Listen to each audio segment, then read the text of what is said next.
시편 113편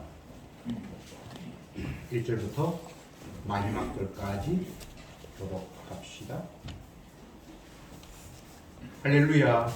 여호와의 종들아 찬양하라. 여호와의 이름을 찬양하라. 이제부터 영원까지 여호와의 이름을 찬양하리라. 해 도는 데서부터 해 지는 데까지 여호와의 이름이 찬양을 받으시리로다. 여호와는 모든 나라를 높이시며 그 영광은 하늘 위에 높이시리라. 여호와 우리 하나님과 같은 자 누구리요?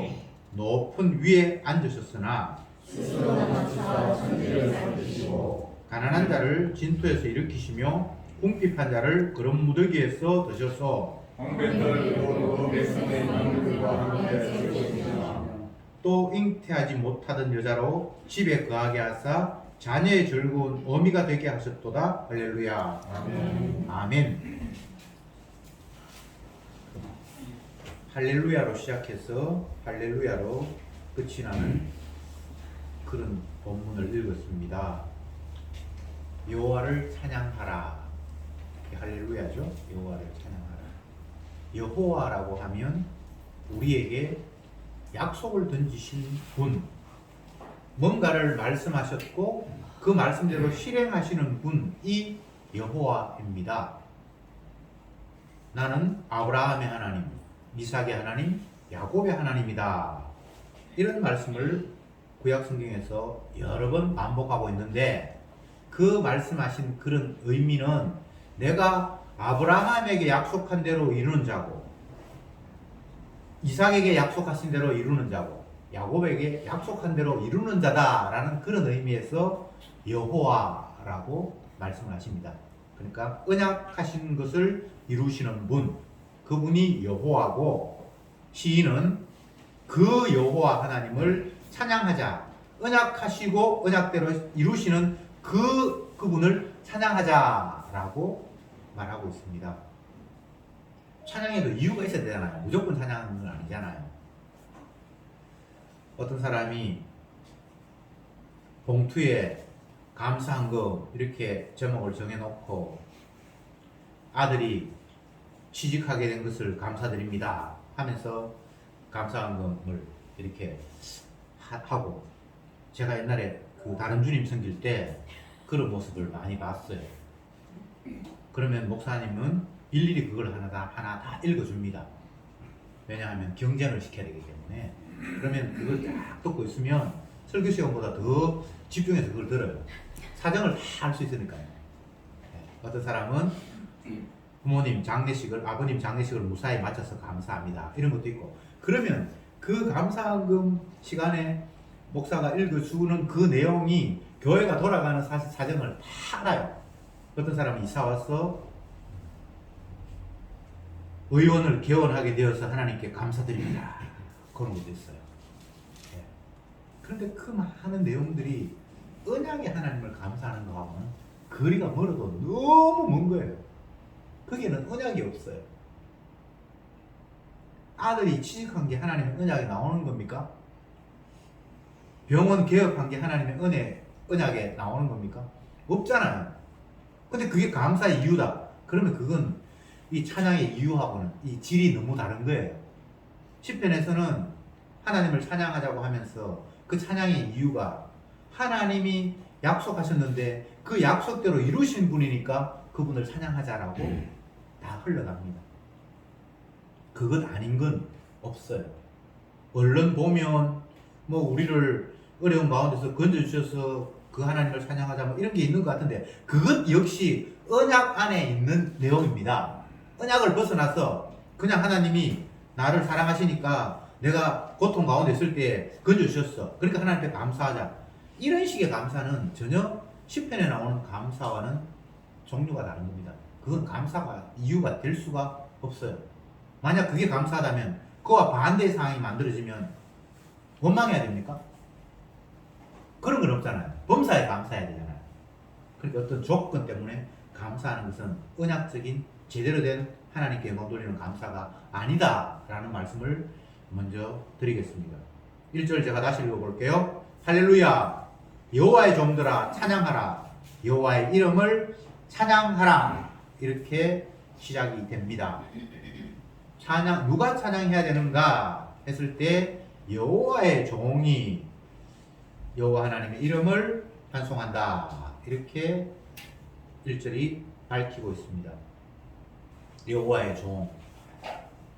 성도는 다 여호와의 종이죠. 성도는 마땅히 여호와, 언약의 하나님, 그리고 그 이름을 찬양해야 된다라고 1절이 이야기하고 있고 2절에 이제부터 영원까지 여호와의 이름을 찬송할지어다. 언제 찬송하는데? 잘된 일 있으면 찬송하지가 아니라 지금부터, 이제부터 영원까지. 이거 시간이 제한되어 있는 게 아닙니다. 영원히 찬송을 해야 된다는 거예요. 제가 설교 시간마다 인용하는 구절. 이 백성은 내가 나를 위하여 지었나니 나의 이름을 찬송하게 하려 함이라. 주님이 자기 이름 찬송하라고 만들어 놓은 게 주의 종이잖아요. 그 주의 종은 지금부터 영원까지 찬송하는 거예요. 그 여호와의 이름을 어떤 여호와 언약을 주시고 그 언약대로 성실히 실행하시는 그분을 찬송, 찬양, 감사, 경배하는 거란 말이죠. 성도는 언약을 따라가는 사람입니다. 그래서 하나님이 무엇을 약속하시는지를 날마다 말씀 속에서 확인해야 돼요. 언약의 내용을 모르면 찬송이 허황되잖아요. 무조건 감사한다. 그건 감사가 될 수가 없어요. 언약의 내용을 알아야 언약대로 실행하시는 모습을 확인할 수 있고, 그렇게 될 때 진정 감사가 터져 나오는 겁니다. 하나님이 아브라함이라는 한 인물을 찾아오셨습니다. 인간이 하나님을 찾아가는 방법은 없습니다. 하나님이 찾아오십니다. 예수님이 제자를 찾아갔지 제자들이 예수님을 찾아가는 방법은 없습니다. 그런 방법은 성경에 나오는 게 아니에요. 알아야 찾아가죠. 모르는데. 그러니까 일방적으로 주님이 찾아오십니다. 그래서 사명을 주시고 약속을 주십니다. 아브라함 이야기 해봅시다. 아브라함이 갈대아 우르에서 아버지가 계시고 아버지의 업을 이어받아서 우상 만드는 그런 일을 했습니다. 아버지가 우상 만들어서 장사하는 그런 사람으로 성경에 나와 있으니까 아들도 그 이야기로 그걸 했겠죠. 예수님의 육신의 아버지가 목수였습니다. 그럼 예수님도 그 일을 했겠죠. 이건 그냥 자연스러운 추론입니다. 오늘같이 직업이 다양화되고 그런 시대가 아니니까 어쨌든 하나님도 알지 못하고 어떤 일을 해서라도 먹거리를 만들어서 살아야 되니까 아버지가 우상 만들어서 팔았으면 아들도 만들었겠죠. 근데 어느 날 갑자기 하나님께서 아브라함에게 찾아오셨습니다. 아브라함아, 아브라함아, 내가 지시하는 곳으로 떠나라. 이게 하나님이 자기 백성에게 찾아오셔서 언약을 주시는 모습입니다. 그러면서 뭐라고 이야기하는가 하면 내가 지시할 땅으로 가라. 그러면 그곳에서 네 자손이 번성할 것이고 땅의 모래처럼, 바다의 모래처럼, 땅의 하늘의 별처럼 자손이 번성할 것이고 그 땅을 내가 너와 네 후손에게 주겠다. 그리고 만민이 너를 통해서 복을 받을 것이다. 이런 약속을 일방적으로 했어요. 이건 세상에서 인간과 인간의 만남과는 질이 다른 거잖아요. A라는 사람과 B라는 사람이 만났습니다. 그럼 A가 뭔가를 제시하면 B가 그걸 받을 것인지 이렇게 돼야 되는데 창조주 하나님과 피조물의 관계는 그런 게 아닙니다.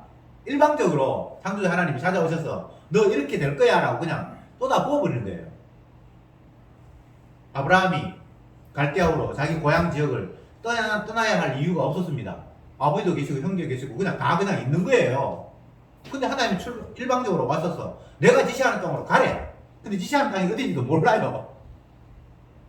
그러면서 네 자손이 바다의 모래처럼 하늘의 별처럼 많을 것이다. 근데 그때 아브라함이 나이가 꽤 됐거든요. 부인이 임신 못하는 여인이었잖아요.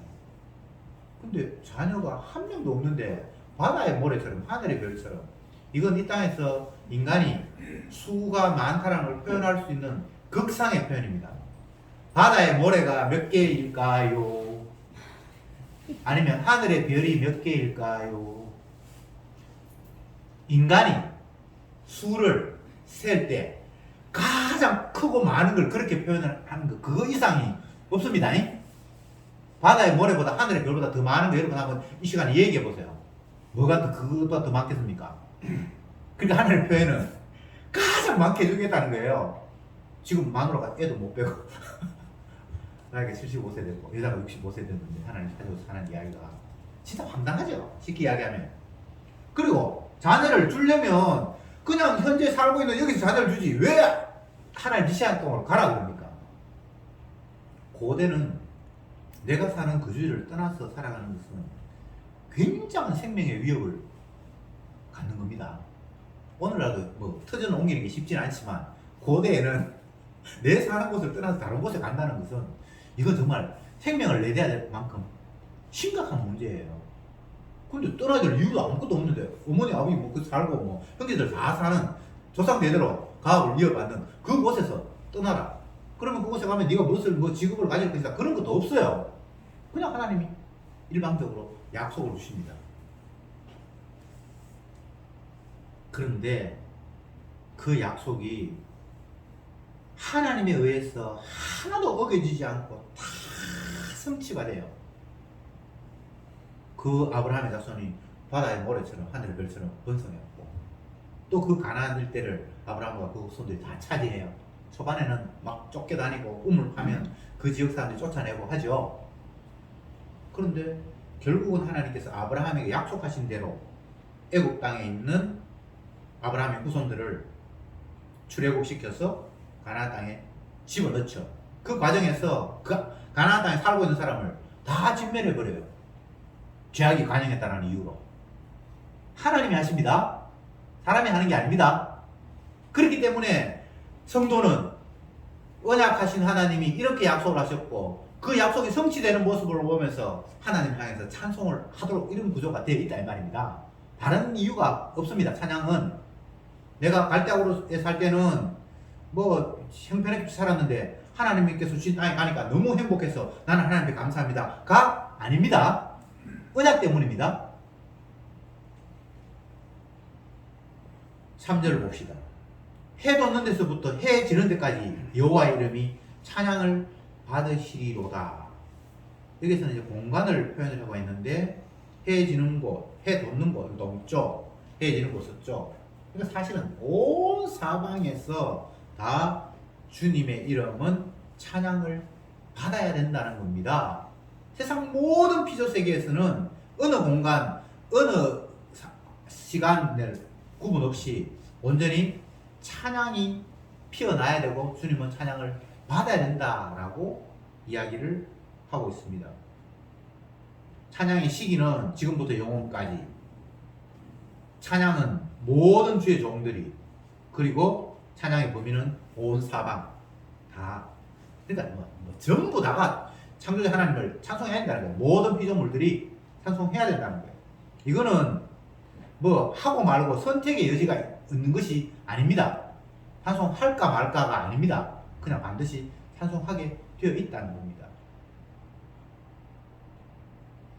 다른 시편에는 해가 주님을 찬양하고 별이 주님을 찬양하고 온통 다 주님이 찬양하는 거예요.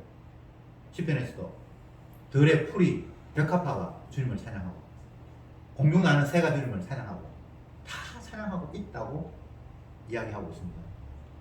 그게 눈이 밝아야 그렇게 보여요. 새가 무슨 찬양을 하냐? 들에 핀 벽합이 또 공중에 나는 새가 또 들녘이 익은 그 곡식이 다 주님을 찬양하고 있어요. 당신의 언약이 당신의 열심 때문에 오늘 이 모양 이것이 지금 되었잖아요. 이게 당신의 작품이잖아요 라고 찬양하고 있는 겁니다. 그런데 하나님의 형상으로 지원받았다는 인간이 주님을 찬양하기는커녕 날마다 자기를 찬양하고 있어요. 이게 얼마나 심각한 사태인지 모릅니다. 무엇을 해도 내 이름, 내 영광, 내 만족, 그게 우리가 살아가는 삶의 이유가 되어버리잖아요. 남들에게 칭찬받는 사람이 있는데 대부분의 경우는 칭찬받고 주목받는 그 반대편 이면에는 비난하고 욕하는 사람도 반드시 있기 마련입니다. 특히나 텔레비전에 얼굴이 비치고 사람들에게 인기를 얻는 그런 많은 사람들은 그에게 팬이 많으면 많을수록 반대로 안티도 상당히 많거든요. 어제 부산 아시아드 경기장에서 BTS가 6시에 공연했어요. BTS 모든 단원이 한 명도 안 빠지고 공연을 했는데 그 아시아드 주 경기장 옛날 그 올림픽도 하고 했을 때 그 경기장이 5만 명을 앉아있도록 좌석을 바닥에 좌석 3만 만들고 벤치에 2만이 돼가지고 5만 명 입장을 했답니다. 꽉 찼어요. 혹시 갔습니까? 여기는 못 갔네. 암이 없습니까? 네. 브라질에서 비행기 타고 오고 일본에서는 전 세계가 몇 대 날라오고 전 세계에서 날아오고 물론 우리나라 사람들이 많이 참석했겠지만 그 안에 5만 명 바깥에 10,000명 그 6만 명이 모였어. 1시간 반 동안 막 난리를 썼답니다. 그 많은 사람들이 그의 이름을 연호하면서 그의 노래를 따라 부르는데 모든 사람이 다 그런가? 그렇진 않아요. 또 안티들이 많아요. 나이 30대인데 왜 군대 안 가냐? 어느 놈은 군대 가가지고 새가 빠지고 고생하고 너는 군대도 안 가고 그렇게 욕하는 사람들이 지금 굉장히 많아요. 국가에서 국방부에서 병무청에서 얘를 군대를 보내야 돼 말아야 돼 지금 고민하고 있어요. 제가 무엇을 말씀드리는 겁니까? 인간은 누구도 자기 영광을 위해서 살아가는 것 외에 다른 식으로 살아가는 방법은 없는데 그런데 인간은 영광을 받으면 받을수록 반대로 욕도 얻어먹고 그런 구조가 되어 있어요. 모두가 다 나를 좋아할 수가 없게 되어 있어요.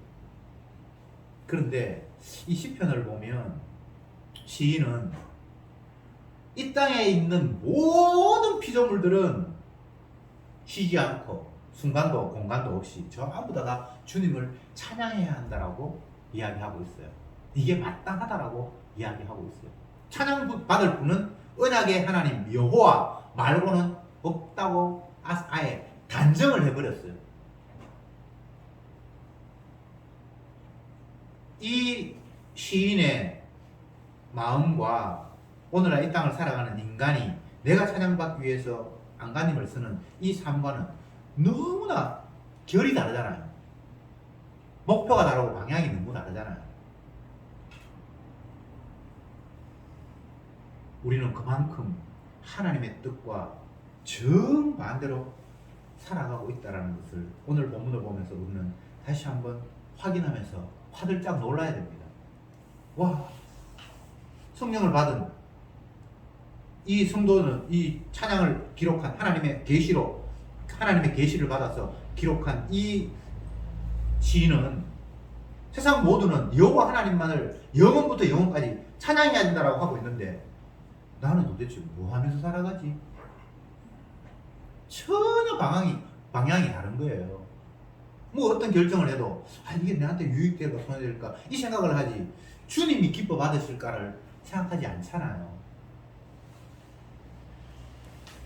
이렇게 말하고 있는 저를 비롯해서 듣고 있는 여러분들 모두가 다 주님의 뜻과는 전혀 다른 방향을 향해서 우리는 지금까지 걸어왔습니다. 앞으로도 아마 그렇게 걸어갈 거예요. 얼마나 우리가 하나님의 뜻과 거리가 멀게 살아가고 있는지 오늘 본문을 보면서 다시 한번 우리가 인정할 수밖에 없습니다. 5절을 볼게요. 여호와는 모든 나라 위에 높으시며 그 영광은 하늘 위에 높으시도다. 모든 나라 위에, 모든 나라는 땅, 하늘 위에, 하늘과 땅에서도 비교 대상이 없다는 겁니다. 가장 높으니까. 그 지존이라는 말을 성경에 사용하고 있는데 가장 탑이라는 거예요. 더 이상 그와 견줄 만한 그런 무엇도 없다는 겁니다.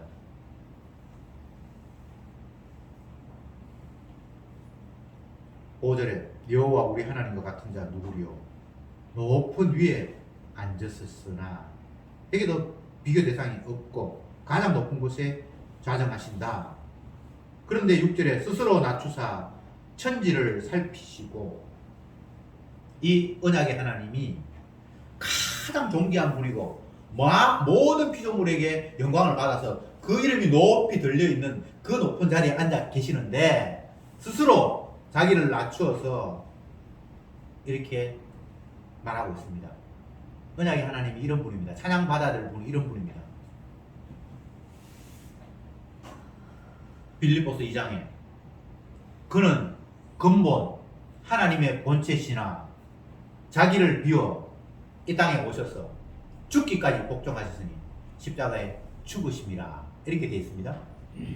하나님의 본체래요. 예수님은 하나님 자체래요. 그런데 낮고 천한 이 땅에 육의 몸으로 이 땅에 오셔서 스스로 낮아지셨대요. 그 낮아지심이 어디까지인가? 그 자기가 지은 피조물에게 죽임 당하는까지 십자가까지 낮아지셨대요. 왜? 아버지의 뜻을 이루기 위해서. 이분이 바로 언약의 하나님이고 찬양받아야 될 분이라고 시인은 노래하고 있습니다. 참 우리의 생각과는 다르죠. 가장 높은 분이 높은 곳에서 찬양을 받으면 되는데 왜 이렇게까지 낮게 이 땅에 피조물로 죄인의 모습으로 죽임을 당하셨는가? 그게 아버지와 아들 간의 약속이기 때문입니다. 언약이 그러하기 때문입니다. 우리 무리의 죄악을 그 아들에게 담당시켰어요, 하나님이. 그래서 그 죄를 담당하신 예수님은 하늘 보좌를 버리고 이 땅에 오셔서 육의 몸을 입고 모든 죄인들의 죄를 담당하셔서 십자가에서 저주받아 죽으셨습니다. 이것은 인간이 할 수 있는 일이 아닙니다. 하나님만이 할 수 있는 일입니다. 그래서 그분은 유일하신 분이고 그분은 찬양 받아야 할 분이다 라고 시인이 노래하고 있습니다. 7절에 가난한 자를 진토에서 일으키시며 궁핍한 자를 거름더미에서 드셨다. 가난한 자, 궁핍한 자, 이것을 경제적인 측면에서 생각할 것이 아니라 죄인된 인간의 비참한 모습, 가난, 궁핍, 때로는 질병. 그러니까 누군가가 그 현재 있는 그 장소에서 끄집어내지 않으면 영원히 벗어날 수 없는 그 죄악의 구렁텅이에서, 그 진토에서, 그 구렁더미에서 일으키고 드셨다. 언약의 하나님이. 그래서 우리는 그 하나님을 찬양할 수밖에 없다 라고 말하고 있습니다. 그러니까 우리의 인생은 진흙에 빠져 있고 구름더미에 놓여 있는 거예요. 이것을 구약에서는 문둥병자, 또 유출병자 이렇게 표현했습니다. 문둥병자는 외부적으로 눈에 보이는 온 피부가 썩어가는 그런 모습이고, 유출병자는 속이 더러워서 날마다 피를 바깥으로 흘려야 하는, 그러니까 안팎이 다 엉망진창인 모습으로 주님은 사람들을 규정하셨습니다. 이것을 오늘 표현해서는 진흙더미에 빠져있고 거름더미에 묻혀있는 존재라고 7절에서 표현하고 있습니다. 그런 자를 주님이 거기에서 일으키시고 드셨다라고 말하고 있습니다. 여러분, 이 땅에서 어떤 환경에 있든지 우리는 다 거름더미에, 진토에 빠져 있는 겁니다. 그러니까 주님께서 우리를 일으키시고 건져야만 되는 그런 환경이 우리가 놓여 있는 환경입니다. 아이고, 저 사람은 참 부럽다. 부러워할 거 아무것도 없습니다. 그냥 죄인일 뿐이에요. 유출병자고 문둥병자일 뿐입니다. 소경일 뿐입니다. 주님이 그를 그 구름더미에서, 진토에서 끄집어 내지 않으면 영원히 희망이 없는 그런 존재들입니다. 성경에 나타난 선지자 또 신약의 사도들, 그들은 주님의 은혜가 그들에게 임했기에 자기 모습을 볼 수 있었고, 그래서 자기는 주님이 끄집어내 주지 않으면 나는 희망이 없는 존재라는 사실을 깨달으면서 주님만을 바라보는 그런 고백을 하고 있습니다. 오라, 나는 공고한 사람이로다. 이 사망의 몸에서 누가 나를 건지랴. 그리고는 예수 그리스도 뿐이구나, 이렇게 이야기합니다. 그 사도 바울이 그렇게 이야기할 때, 예수님 모를 때, 예수님 핍박할 때, 예수 믿는 사람을 잡아 죽일 때를 회상하면서 하는 이야기가 아닙니다. 이미 다메섹 도상에서 부활하신 주님을 만나고 사명을 받았고, 네가 이방인의 사도로 내가 세웠다라고 하면서 주님의 능력으로 막 다니면서 일을 하고 있는 그 상태 속에서 하는 고백입니다. 오호라, 나는 곤고한 사람이로다. 이 사망의 몸에서 누가 나를 건져내랴. 그러니까 오늘 이 표현에 의하면 진토에 빠져있고 그름더미에 자기가 있다는 거예요. 똑같은 표현이잖아요. 말만 다르지. 이 곤고한 사람이다. 사망의 몸에서 누가 나를 건져내랴. 그러니까 언약의 주님이 나를 건지지 않으면 나는 가능성이 없다는 사실을 그는 날마다 고백할 수밖에 없었습니다. 그게 십자가를 증거하는 증인의 모습입니다. 그 모습이 뭐 삐까뻔쩍해서 남들로부터 부러운 자리에 탁 앉아있는 것이 주님의 증인이, 십자가의 증인이 아니라 날마다 내가 죄밖에 안 나오는구나, 이렇게 큰 은혜를 받았는데, 그럼에도 불구하고 나는 여전히 육신의 욕망을 쫓아서 하나님 말씀과 다르게 정말 그 육신의 욕망을 가고 싶은 그 마음, 성경에 그렇게 돼 있어요. 바울이 오라, 나는 공고한 사람이다 라고 말하기 이전에 앞부분의 본문을 보면 내 마음에 두 가지가 있다. 하나는 말씀 순종해야 한다는 마음과, 하나는 내 육신이 하고 싶은 대로 하려고 하는 그 마음이 있다. 이 못된 마음을, 이 엉터리 없는 자리에서 누가 나를 건져내랴. 내 스스로 나는 도저히 빠져나올 수 없다. 그래서 주님만이 나를 이곳에서 건지는 분이다 라고 사도가 이야기하고 있다, 이 말입니다. 이건 사도 바울만의 고백이 아니고 모든 선지자나 사도들의 이구동성으로 하는 고백입니다. 그러면 뭐 사도도 아니고 선지자도 못 되는 우리야 당연히 그런 고백을 할 수밖에 없겠죠. 그들이 이 사망의 몸에서 누가 나를 건져내랴. 우리가 진토에 빠져있고 그름더미에 묻혀있다.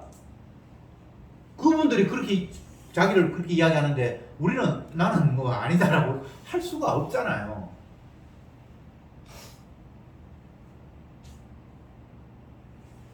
그런데 진토에 빠져있고 그름더미에 빠져있는 우리를 일으키셔 들으셔서 8절에 방백들, 곧 그 백성의 방백들과 함께 세우시며, 이렇게 말씀합니다. 존귀한 자의 자리에 우리를 높이 드셨다는 거예요. 이것은 세상에서 뭐 왕이 되거나 장관이 되거나 그런 의미가 아니라 주님이 보실 때 너무나 귀한 존재로 우리를 옮기셨다는 겁니다. 그름더미, 진토, 이런 곳에서 우리를 들어서 존귀한 자리로 주님께서 옮기셨다는 겁니다. 사망에서 생명으로 옮겼느니라, 이런 표현 있죠? 신약에서 그런 표현이에요. 그러니까 그 주님을 찬양하는 것이 너무나 당연하다는 겁니다. 사망에서 생명을 옮기는 것도 나를 위해서 옮긴 것이 아니라 하나님의 언약을 위해서, 하나님의 택한 백성이니까 주님이 그렇게 옮기시는 거예요. 언약을 이루시는 거예요. 나 구원에 초점이 있는 게 아닙니다. 말씀하신 분이 말씀을 이루시는 거예요. 그래서 그 주님을 찬양하자라고 이야기합니다. 마지막 절에 또 잉태하지 못하던 여자로 집에 거하게 하사 자녀의 즐거운 의미가 되게 하셨도다. 애도 못 낳는 여자가 집에서 자녀와 함께 즐기게 되었다. 이건 인간이 할 수 있는 일이 아니잖아요. 언약의 하나님은 자기가 우리에게 약속을 던지셨는데 그 약속의 내용은 우리가 못 이룹니다. 아시겠습니까? 애 못 낳는 여자가 집에서 자녀와 함께 즐긴다. 이거는 말이 안 되는 거잖아요. 언약의 내용은 인간이 이룰 수 없는 겁니다. 근데 주님이 자기 능력으로 이루셔서 그 언약 안에 참여시키고 찬송하게 만든다는 것이 하나님의 약속입니다. 제가 늘 반복해서 말씀드리는 구절. 사람은 할 수 없으되 하나님이 하셨다. 힘으로도 되지 아니하고 능으로도 되지 아니하고 오직 나의 신으로만 되느니라. 성도는 하나님의 말씀 앞에 자신의 무능력, 무가치, 의미 없음을 날마다 확인하게 됩니다. 안 되는구나. 안 되는구나. 나는 죄인이구나. 하나님의 말씀 앞에 우리는 날마다 무능자라고.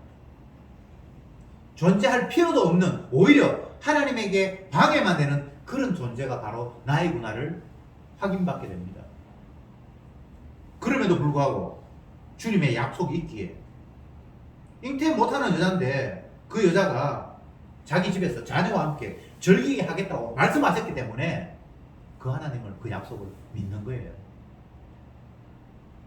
그러니까 그 믿음 안에는 감사와 찬양 외에는 아무것도 그게 섞일 수가 없습니다. 그냥 원더풀, 놀랍다. 깜짝 놀라는 거예요. 어떻게 이런 일이, 어찌 이런 일이, 그냥 그것밖에 말할 수가 없는 거예요. 아브라함이 75세에 하나님의 약속을 받는데 그 약속이 장소를 옮기는 건 먼저 약속이 성취됐습니다. 가나안 땅으로 옮겨갔어요. 근데 자녀를 낳는 거는 또 한참을 기다렸거든요. 그래서 75세 약속을 받았는데 자녀 준다라는 약속, 바다의 모래처럼 하늘의 별처럼이 시초에 싹시 트는 것이 100세 25년이 지나서 아들 하나 탁 태어난 거예요. 얼마나 찬양이 나오겠습니까? 여러분 한번 생각해 보세요. 하나님은 약속을 이루시는 분이구나. 아브라함과 그 아내의 나이 차이는 10세. 아브라함이 100살이면 아내는 몇 살입니까? 90살. 90살이 애를 낳은 거예요. 처음에 천사가 찾아와서 사라에게 내년 이맘때 네가 아이를 품으리라 그렇게 약속을 다시 확인시켰을 때 사라가 반응이 어땠습니까? 피식 웃었잖아요. 내가 지금 쪽팔리게 나이가 지금 몇 살인데 비웃었단 말이에요. 근데 하나님이 뭐라고 이야기합니까? 네가 내 약속을 못 믿고 웃었지. 네 아들 이름 웃음으로 지어. 그것도 진짜 잔인한 이야기예요, 그죠? 평생을 자기 이름, 아들 이름 부르면서 내 믿음 없음을 나 하나님 말씀 비웃었어요라고 이렇게 계속 고백하면서 살게 하신 거예요. 이게 성도의 삶입니다. 여러분 그냥 이름을 아무게 생각하는 거, 뭐 이름 뭐 이삭인데 내가 하나님 비웃었어, 하나님 비웃었어. 날마다 아들 이름 부르면서 나 신앙 없어, 나 언약 안 믿어, 나 하나님 말씀 정 배반하고 날마다 하나님 말씀을 개 취급했어. 그냥 개 무시했어. 라는 말이 생활 가운데서 아들 있으면 아들 이름 안 부를 수 없잖아요. 그래도 이름 바꿀 수 없고 내 믿음 없음을 평생을 고백하게 만드시는 그 하나님. 이게 언약의 하나님입니다. 죄인이 돼야지 죄 용서하시는 하나님과 포옹할 수 있고 만날 수 있으니까 나는 죄인을 부르러 왔다. 내가 날마다 믿음 없습니다. 뭐 그거 그냥 흉내 내는 것이 아니라 진짜 그게 우리에게 쏟아질 때에 나는 의인을 부르러 온 것이 아니라 죄인을 부르러 왔다는 말씀이 그 주님이 있으니까 얼마나 그게 감격스럽겠습니까? 세상에 죄인을 환영하는 사람은 없습니다. 이 세상에는 그런 논리가 없습니다. 예. 아무리 사랑하는 아들이라 남편이라 뭐 해도 날마다 죄짓고 감옥에 왔다 갔다 하면 아이고 저거 빨리 뒤지든지 해라 이런 마음이 들지. 나는 죄인을 환영한다라고 하는 게 이 땅에서는 있을 수 없는 논리예요. 그러니까 땅과 하늘은 다르죠. 예수님 하나님 말씀이 내 생각은 너희 생각과 다르며 내 길은 너희 길과 달랐어. 다른 정도가 아니라 정반대라니까. 부자 되세요, 부자 되세요. 죽은 최진실이 CF 나와서 그거 완전 히트 쳤거든요. 근데 주님은 가난한 자가 복이 있나니. 우리는 다 부자 되세요.